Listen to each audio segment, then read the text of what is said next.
Big Oil's billions in tax perks survive fiscal cliff deal. Everything was supposed to be on the table. Both sides, Bonner, Obama, the GOP. Everything was supposed to be on the table in the crafting of a deal to avert the so-called fiscal cliff. But in the end, congressional Democrats and Republicans skipped over some of the most glaring tax perks and giveaways. Case in point, Congress didn't touch billions of dollars a year in freebies to the oil and gas industry that pad the profit margins of companies such as ExxonMobil and BP. The final fiscal cliff deal does not touch oil and gas subsidies, confirms Rory Cooper, a spokesman for House Majority Leader Eric Cantor, Republican, Virginia. Ending the costliest tax breaks for oil and gas companies would have raised tens of billions of dollars in revenue. Trimming just a handful of these breaks for the big five companies, BP, Chevron, ConocoPhillips, ExxonMobil, and Shell, would have raised $24 billion over the next decade. Not to say that that's a whole huge amount over a 10-year spread, but then again, when you hear Obama talking about we're going to cut $2 trillion off the deficit and we're going to do... Over what period of time? Oh, 10 years. Oh, a decade. While you're piling on the defense spending. Oh, gotcha. That's what he was also saying. So everything is 10 years. Makes it sound like a lot, more money's being involved. Well, actually, that's nothing over a 10-year period. But even so, you could argue, well, the amount that they're taking out of my personal check over the next 10 years, considering what my salary will be over the next 10 years, is a small amount. And that would be true.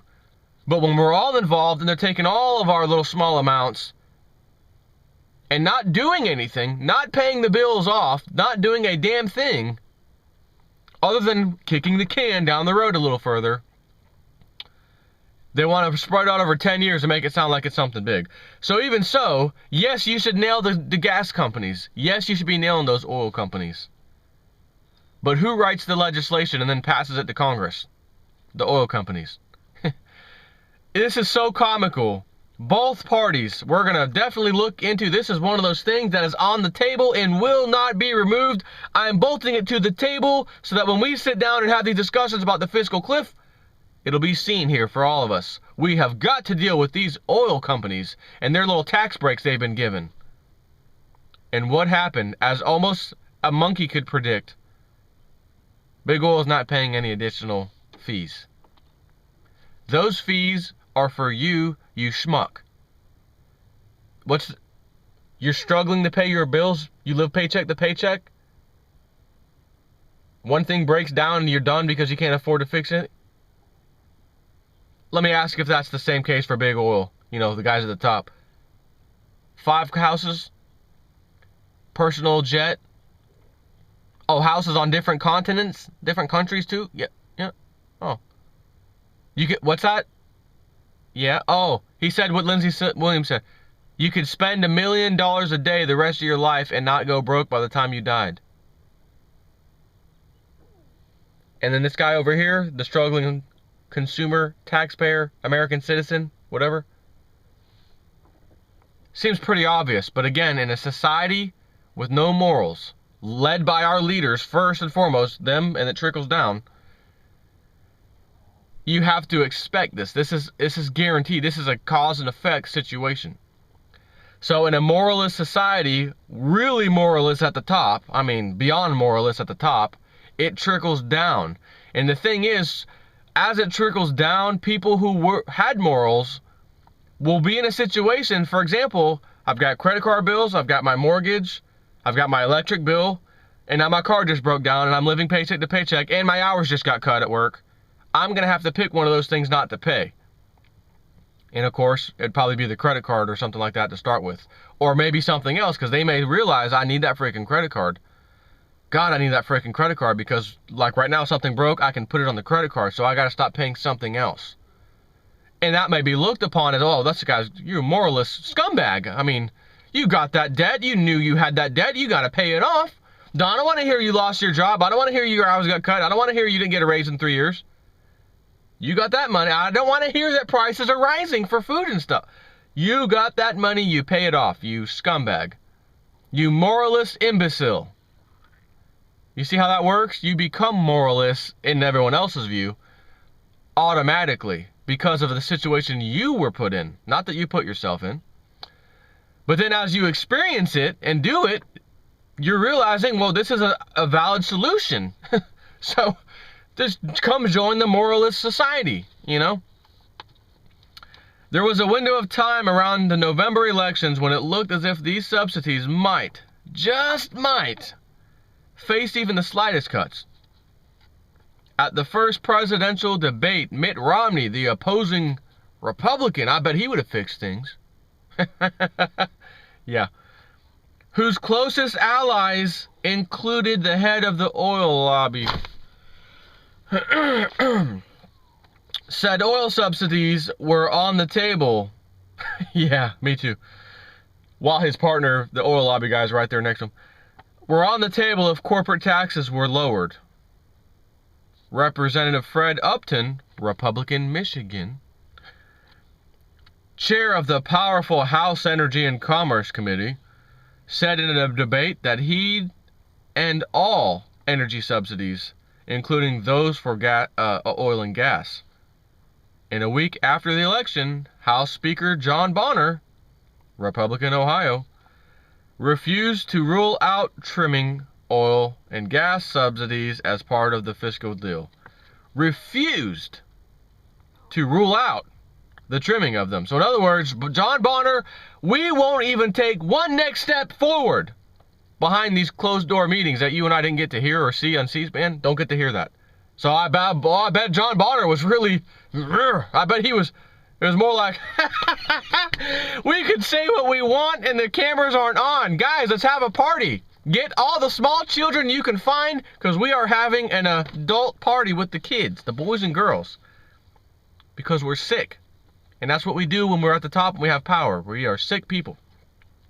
And then we'll come out and tell everybody we've been in here for hours, working hard. Oh, we've been working hard.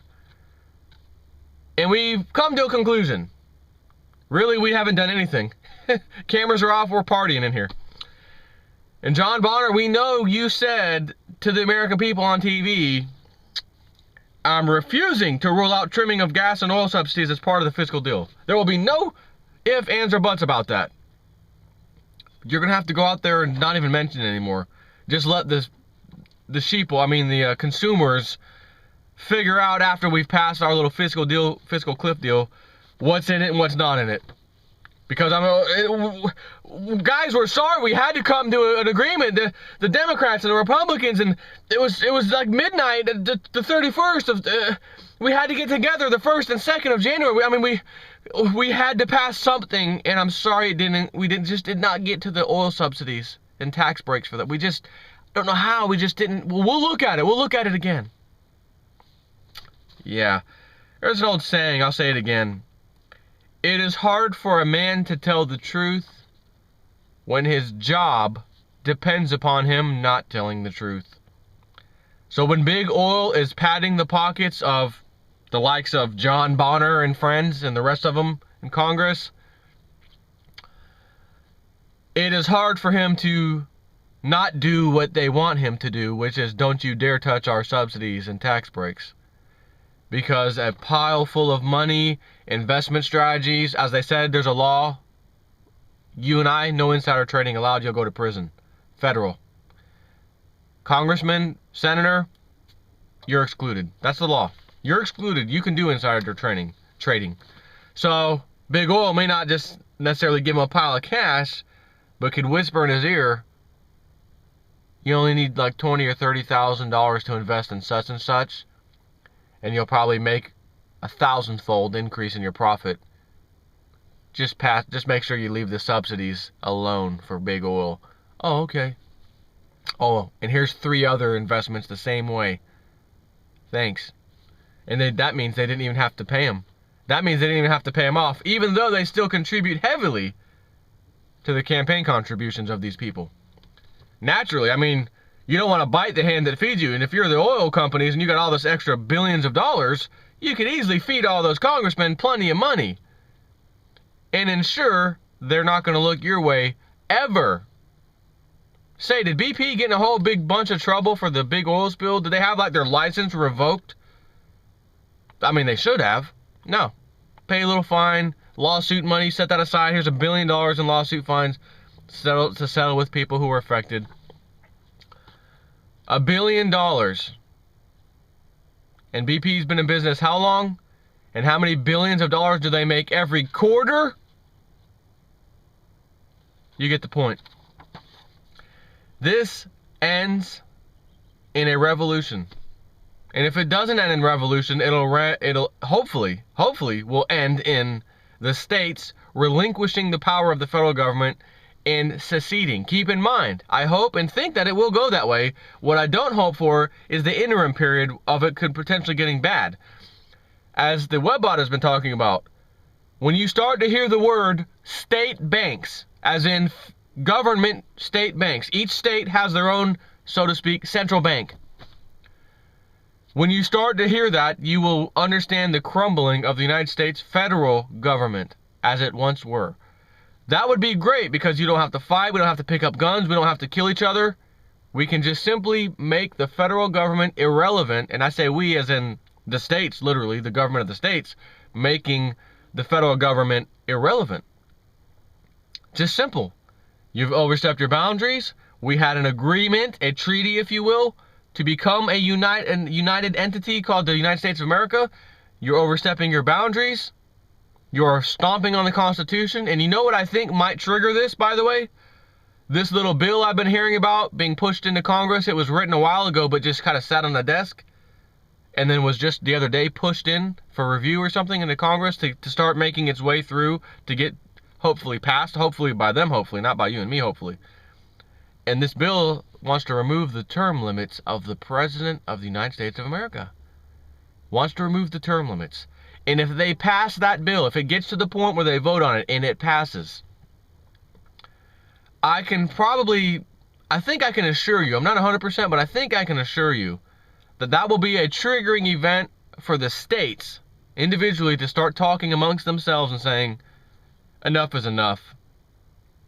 We're going to have to do something about this. And they'll start by positioning themselves away from the federal government, creating their own central bank for each state, which again goes back to very old webbot reports talking about different regional, if you will, multiple regions within the United States, different currencies, and people will be making fortunes betting on the currencies, which one's going to rise better than the other one, kind of like the Forex market, except not globally, just United States only in these different regions. And some people will lose fortunes and become destitute by betting on those because they made the wrong bet. That was in the data. I'm not going to be playing that game. I'm just going to be simply trying to survive whatever the hell is happening, this massive transition. So I kind of hope they pass that law, and then we could have dictator Obama forever. And that will help usher in the states saying bye-bye to federal government. And then Obama and all the congressmen and senators, they can have their own stinking, rotting pile of this little tiny area called Washington, D.C. that will be their own little state. Kind of like the Vatican has this little tiny piece of property in Italy, and they call it their own country. Yeah, we'll call it its own country. So that anyone that wants to bomb us and destroy us for what we've done to them over the existence of America, the massive debt we owe people that we're going to have to default on, when you drop the bombs, that's what we're going to have to tell them as like the state of Florida or the state of Tennessee or whatever.